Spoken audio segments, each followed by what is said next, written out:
नमस्कार, news India देख रहे हैं आप। मैं हूं आपके साथ नीतू गुप्ता। शुरुआत करेंगे साउथ साइड की खबरों की। पीएम नरेंद्र मोदी की यूसीसी टिप्पणी पर कांग्रेस महासचिव केसी वेणुगोपाल ने कहा है कि पीएम मोदी बेरोजगारी, गरीबी, महंगाई और मणिपुर के हालात पर बात क्यों नहीं करते हैं। मणिपुर 60 दिनों से जल रहा है, एक बार भी उन्होंने शांति की अपील नहीं की। इन सब मुद्दों से ध्यान भटकाने के लिए वो ऐसी बातें कर रहे हैं। दूसरी ओर बीजेपी ने पीएम मोदी की टिप्पणी की सराहना की। बता दें, मध्य प्रदेश के भोपाल में बीजेपी के कार्यक्रम के दौरान पीएम नरेंद्र मोदी ने कहा था, समान नागरिक संहिता के नाम पर लोगों को भड़काने का काम हो रहा है। भारत के संविधान में नागरिकों के समान अधिकार की बात कही गई है और सुप्रीम कोर्ट ने बार बार कहा है कि समान नागरिक संहिता लाओ, लेकिन ये वोट बैंक के भूखे लोग हैं। भाजपा को दुनिया का सबसे we are not going to follow on this. These are all the you answer about the unemployment. You answer about the poverty. You answer about the price rise. You answer about the atmosphere in this country on Manipur. You are not even talking about the Manipur. Burning last 60 days, Manipur is burning. Not even a single answer has been by Prime Minister. Not even a peace call.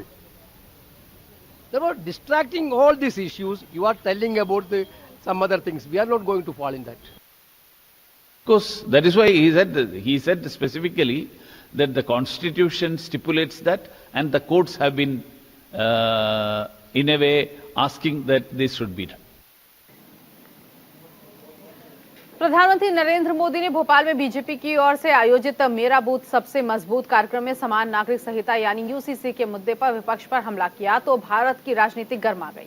अब UCC को लेकर पूरा विपक्ष टूट पड़ा है और अलग अलग राजनीतिक दलों के नेता पलटवार कर रहे हैं। एआईएमआईएम प्रमुख असदुद्दीन ओवैसी ने हैदराबाद में कहा कि पीएम को पाकिस्तान से इतनी मोहब्बत क्यों है। प्रधानमंत्री को अपनी सोच का सॉफ्टवेयर बदलना चाहिए। भारत के मुसलमान को पाकिस्तान और मिस्र से क्या करना है? आप क्या उन्हें बड़ा और हमें कम समझ रहे हैं क्या? ये तो देश विरोधी बातें हैं। उन्होंने कहा, पीएम को ये समझने की जरूरत है कि अनुच्छेद 29 एक मौलिक अधिकार है। प्रधानमंत्री को पाकिस्तान से मोहब्बत क्यों है इतनी? मेरे को तो नहीं है। प्रधानमंत्री पाकिस्तान का हवाला दे रहे। आप मेरे को पाकिस्तान के प्रिज्म से कब तक कहेंगे नरेंद्र मोदी साहब? आपको अपना ये जो सॉफ्टवेयर है ना आप लोगों का थिंकिंग का, उसको चेंज करना पड़ेगा। भारत के मुसलमान को पाकिस्तान से क्या करना है? भारत के मुसलमान को इजिप्ट से क्या करना है? भारत के मुसलमान को दूसरे कंट्री से क्या करना है? आप क्या उनको बड़ा समझ रहे, हमको कम समझ रहे क्या? ये तो एंटी नेशनल बात कर रहे। आप तो ट्रिपल तलाक पे कानून बना दिए, अब क्यों रो रहे आप? कानून आप बनाने के बाद क्यों रो रहे प्रधानमंत्री? इसलिए रो रहे हैं क्योंकि उनको मालूम कि कानून बनाने के बाद उस कानून के जरिए और डिजर्शन बढ़ गया। उधर आंध्र प्रदेश के विजयवाड़ा में मुख्यमंत्री वाईएस जगन मोहन रेड्डी ने फरवरी से जून तक भुगतान के लिए वाईएसआर लॉ नेस्टम योजना के तहत 6 करोड़ 12 लाख रुपए की राशि सीधे 2677 वरिष्ठ अधिवक्ताओं के बैंक खातों में जमा की।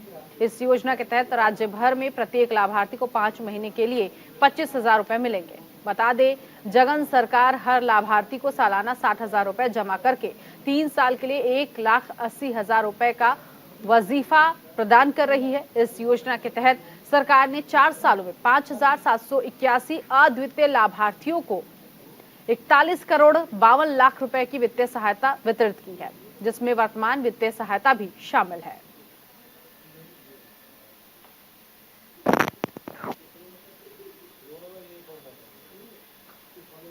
अभिनेता और राजनेता कमल हासन ने कोयम्बटूर की महिला को एक कार उपहार में दी। दरअसल पिछले हफ्ते डीएमके सांसद कन्नी मोझी को यात्रा टिकट जारी करने के विवाद के बाद महिला बस ड्राइवर ने नौकरी छोड़ दी थी। इस पर मक्कल निधि मयम के प्रमुख कमल हासन ने कहा, कोयम्बटूर की पहली महिला बस चालक शर्मिला को कमल पनबट्टू मयम की ओर से ड्राइवर उद्यमी बनने में सक्षम बनाने के लिए कार दी गई है। शर्मिला को केवल ड्राइवर बनकर नहीं रहना चाहिए। मेरा मानना है कि कई शर्मिलाएं बनाई जाएं।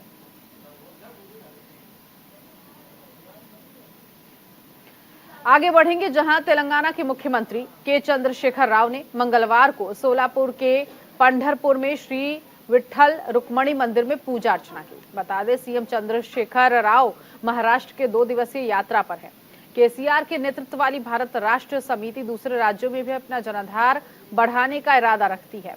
इसी बीच महाराष्ट्र के नेताओं के सोलापुर में सीएम केसीआर की मौजूदगी में बीआरएस पार्टी में शामिल होने की संभावना जताई जा रही है।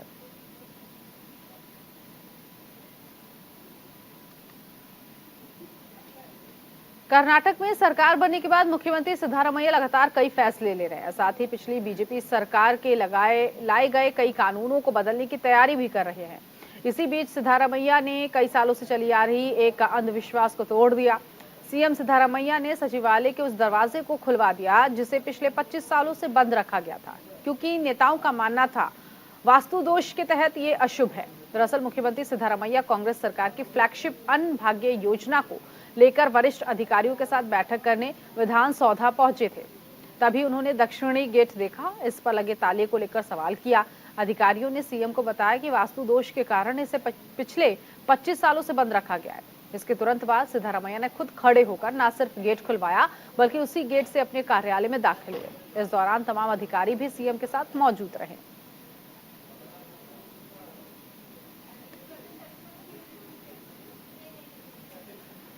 तेलंगाना में भी टमाटर के भाव बढ़ने से लोगों को परेशानी होने लगी है। लोगों ने अपने घरेलू बजट में कटौती करना शुरू कर दिया है। हैदराबाद में लोगों का कहना है, हमारे लिए बहुत बड़ी परेशानी खड़ी हो गई है। इतनी महंगाई में आम आदमी कैसे जिएगा।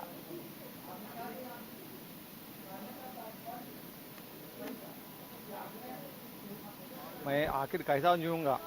टमाटा 120 रुपए किलो और गोकर का 120, बिन्नीस 150 रुपए किलो। एक आम आदमी मिडिल क्लास वाला कैसा जिएगा। मैं स्कूल का फीस भरेंगा, किराया भरेंगा, आखिर कैसा जिएगा। कुछ गवर्नमेंट की तरफ से कुछ भी हेल्प नहीं मिल रहा।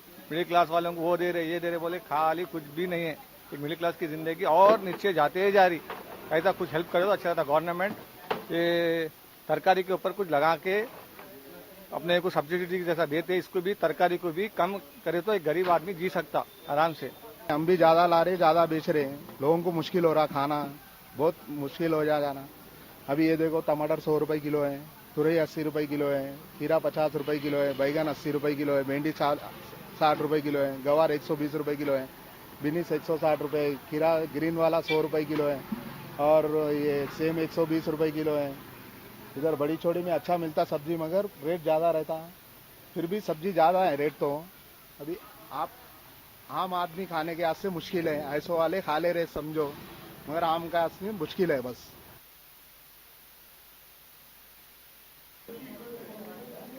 उधर मानसून के दस्तक देते ही टमाटर के तेवर लाल हो गए हैं। मानसून आने से पहले ही कई राज्यों में बेमौसम बारिश ने टमाटर की फसलों को प्रभावित कर दिया था।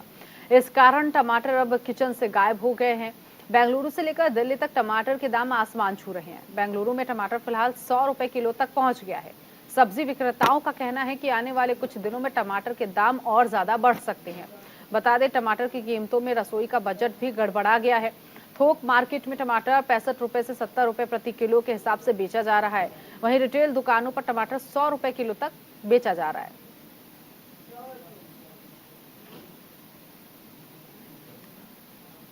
क्या करना मालूम नहीं हो रहा है, तो खाना ही है, जीना ही है। नहीं, लास्ट टाइम तो 1 किलो लिया था, अभी तो हाफ किलो लिया, क्योंकि दाम बढ़ गया इसलिए हाफ किलो लिया। नेक्स्ट टाइम दाम कम है तो 1 किलो लेंगे। लास्ट वीक 42 था और इस वीक कल ही मैंने देखा तो कल 100 था। मतलब 5 डेज में बहुत ज्यादा डबल हो गया है। वेजिटेबल बहुत ज़्यादा हो गया। इनकम हमारा ऑलरेडी बहुत ज़्यादा कम हो गया, बिजनेस बहुत डाउन है। उस हिसाब से देखो तो बेंगलोर बहुत कॉस्टली हो गया। अभी घर खर्चा चलाना भी मुश्किल हो रहा है। वही मेन प्रॉब्लम है। गवर्नमेंट को सोचना चाहिए, बिजनेस बढ़े, रेट कम हो। सभी मध्यम फील्ड, मध्यम वर्ग के लिए बहुत बेनिफिट होना चाहिए। मध्यम वर्ग के लिए गवर्नमेंट कुछ करे तो हमारे को थोड़ा बेनिफिट हो। तेलंगाना में एंटी नारकोटिक्स ब्यूरो द्वारा आयोजित 3 दिवसीय नशा विरोधी अभियान का संपन्न हुआ। इस अभियान में विशेषज्ञों ने युवाओं से नशीली दवाओं से दूर रहने और मादक द्रव्यों के सेवन की लत से बचने का आग्रह किया। अभियान के आखिरी दिन गृह मंत्री मोहम्मद अली, तेलंगाना के डीजीपी अंजनी कुमार, टॉलीवुड एक्ट्रेस कृति शेट्टी और कई हस्तियों ने हिस्सा लिया।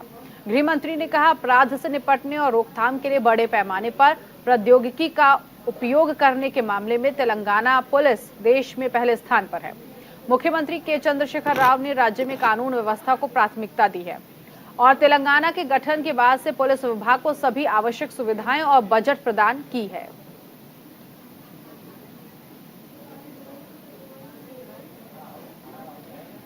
बीजेपी के राष्ट्रीय अध्यक्ष जेपी नड्डा सोमवार को तिरुवनंतपुरम पहुंचे, जहां उन्होंने मोदी सरकार के 9 साल पूरे होने पर एक सार्वजनिक बैठक को संबोधित किया। आपको बता दें, महाजन संपर्क अभियान के तहत बीजेपी के तमाम बड़े नेता देश भर में कार्यक्रम कर रहे हैं। केंद्र में मोदी सरकार के 9 साल पूरे होने के मौके पर पार्टी नेता और सरकार के मंत्री 30 मई से 30 जून तक देश भर में कार्यक्रम आयोजित कर सरकार की शुरू की गई कई कल्याणकारी योजनाओं और विकास कार्यों की उपलब्धियों की जानकारी दे रहे हैं।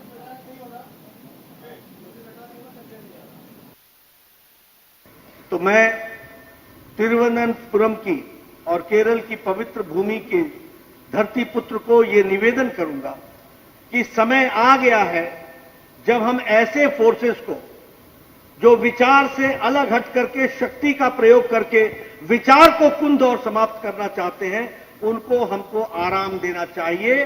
और जो लोग वैचारिक दृष्टि से केरल को शांति के साथ आगे बढ़ाना चाहते हैं, इनका हमको समर्थन करना चाहिए। सबकी चिंता किसी ने की तो वो नरेंद्र मोदी जी ने। And when I say so, I speak with facts and figures. If you talk about प्रधानमंत्री गरीब कल्याण अन्न योजना, नाउ दिस गरीब कल्याण अन्न योजना, 80 crore people are getting 5 kilo wheat or 5 kilo rice and 1 kilo of pulses dal. 5 kilo गेहूं, 5 kilo चावल या 1 किलो और 1 किलो दाल ये दी जा रही है। And what is the impact of this? The impact is that international monetary fund says now that the poverty in India has reduced from 22% to less than 10%, and at the same time the extreme poverty has been reduced less than 1%. This is the situation. उधर कर्नाटक विधानसभा चुनाव में party की हार को लेकर BJP नेताओं के बयानों के बहस छिड़ने की एक लिस्ट जारी हो गई है। दरअसल पार्टी के कुछ नेताओं ने समायोजन की राजनीति हार के पीछे की वजह को बताया है। ऐसे में भगवा पार्टी के वरिष्ठ नेता एस ईश्वरप्पा ने सोमवार को पार्टी में अनुशासनहीनता पर नाखुशी जाहिर की। उन्होंने कहा, अनुशासनहीनता बीजेपी में घुस गई है क्योंकि कांग्रेस पार्टी के कई नेता पार्टी में शामिल हो गए। बीजेपी के प्रदेश अध्यक्ष से इसे रोकने के लिए जरूरी कदम उठाने का आग्रह किया है। केएस ईश्वरप्पा ने कुछ लोगों पर कांग्रेस के प्रभाव को जिम्मेदार ठहराया और कहा, पार्टी आलाकमान मजबूत है और इसे नियंत्रित करने के लिए उचित समय पर कार्रवाई करेगा।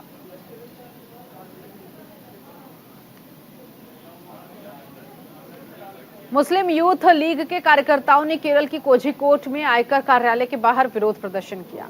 मुस्लिम यूथ लीग के कार्यकर्ताओं ने खाड़ी देशों के लिए उच्च हवाई किराया को लेकर प्रदर्शन करते हुए इसे कम करने की मांग की है।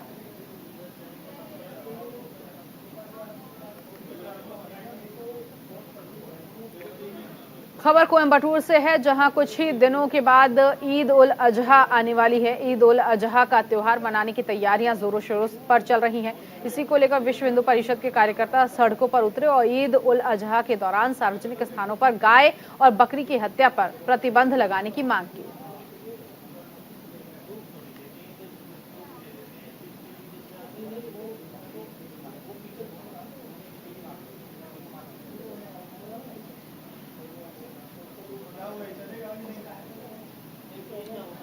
तो ईद उल अजहा का त्योहार जोरों शोरों से मनाने की तैयारी चल रही है। मार्केट में भी रौनक देखने को मिल रही है, लेकिन इस बीच विश्व हिंदू परिषद जो संगठन है वो अलग अलग जगहों पर पोस्टर चस्पा रहा है और इस पोस्टर में ये अपील की गई है कि सार्वजनिक जगहों पर गाय और बकरी की हत्या ना की जाए। इस पर प्रतिबंध लगाने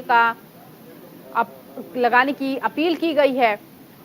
तो ये जो तस्वीरें इस वक्त देख रहे हैं, ये ईद उल अजहा को लेकर विश्व हिंदू परिषद की तरफ से एक अपील की जा रही है कि सार्वजनिक जगहों पर जानवरों की हत्या ना की जाए। चेन्नई रेनबो गठबंधन की तरफ से प्राइड वॉक का 15वां संस्करण चेन्नई के एग्मोर में आयोजित किया गया, जिसमें LGBTQIA+ समुदाय के हजारों लोग और उनके समर्थकों ने परेड में हिस्सा लिया। रंग बिरंगे परिधानों और झंडों में लोगों ने एग्मोर राजा रथिनम स्टेडियम से रमाडा होटल तक गर्व से परेड की। इस परेड में लोगों ने LGBTQIA+ के लिए बुनियादी अधिकार और समाज से समुदाय के लिए समर्थन की मांग की। इसके साथ ही कई प्रतिभागियों ने बताया कि वो समलैंगिक विवाह पर सुप्रीम कोर्ट के फैसले का इंतजार कर रहे हैं और केंद्र सरकार से भी जरूरी कदम उठाने की मांग कर रहे हैं। इससे पहले 11 जून को LGBTQIA+ समुदाय ने वडोदरा में रंग बिरंगे परिधान पहनकर और बॉलीवुड डांस नंबरों की धुनों पर डांस करके समाज गौरव माह मनाया था।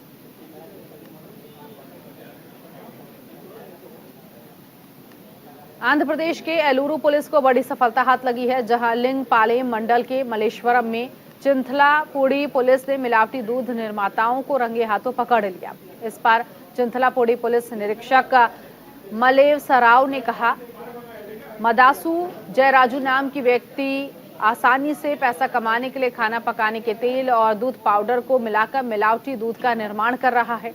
वो मिलावटी दूध बनाकर बच्चों और ग्रामीणों के स्वास्थ्य के साथ खिलवाड़ कर रहा है।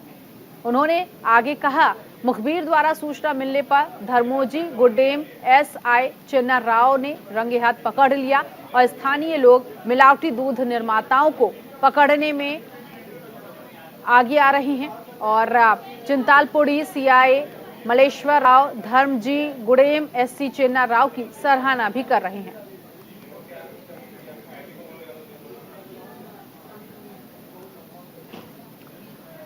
तो ज्यादा पैसा कमाने वाले लोगों के खिलाफ एक्शन लिया जा रहा है। एलूरू पुलिस ने एक्शन लेते हुए जो मिलावटी दूध बनाने वाले हैं उनको गिरफ्तार किया है, हिरासत में लिया है। लोग पुलिस की सराहना भी कर रहे हैं और आगे आकर उनकी मदद भी कर रहे हैं।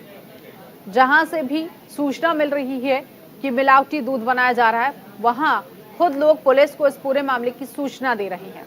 तो बड़े पैमाने पर ये सामने आया है कि अलग अलग जगहों पर आंध्र प्रदेश के एलूरू में ये मिलावटी दूध का निर्माण किया जा रहा है।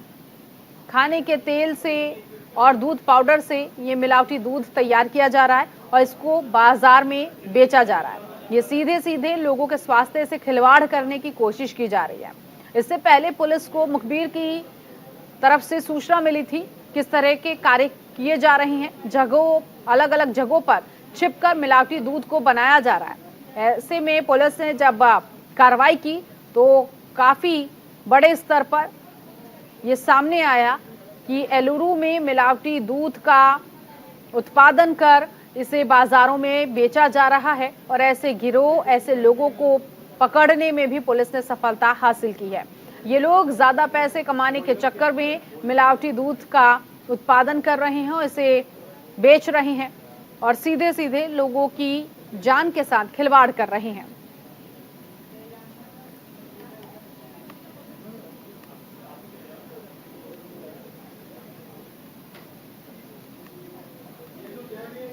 तेलंगाना की राजधानी हैदराबाद की पुलिस ने एक ड्रग तस्कर को गिरफ्तार किया।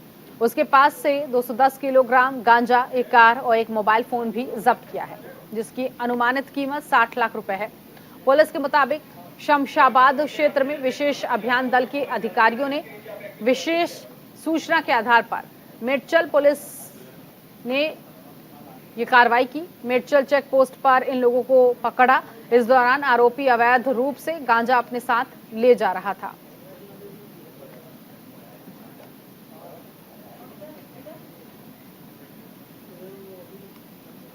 तमिलनाडु के सीएम एमके स्टालिन ने चेन्नई में आयोजन एक कार्यक्रम के दौरान कहा, उनकी सरकार तमिलनाडु में छोटे व्यवसायों की मदद करने पर ध्यान केंद्रित कर रही है।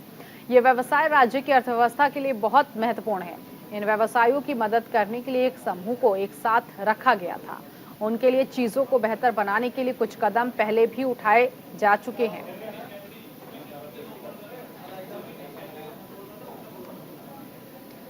बेंगलुरु में कर्नाटक के deputy CM DK Shivakumar ने विश्व नशा विरोधी दिवस समारोह में शिरकत की और वॉकथॉन को हरी झंडी दिखाकर रवाना किया। इस दौरान भारी संख्या में लोग मौजूद रहे।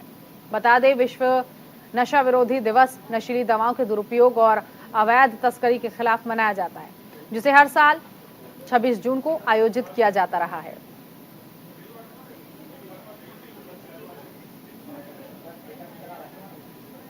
और इसी के साथ इस बुलेटिन में अभी के लिए बस इतना ही। नमस्कार।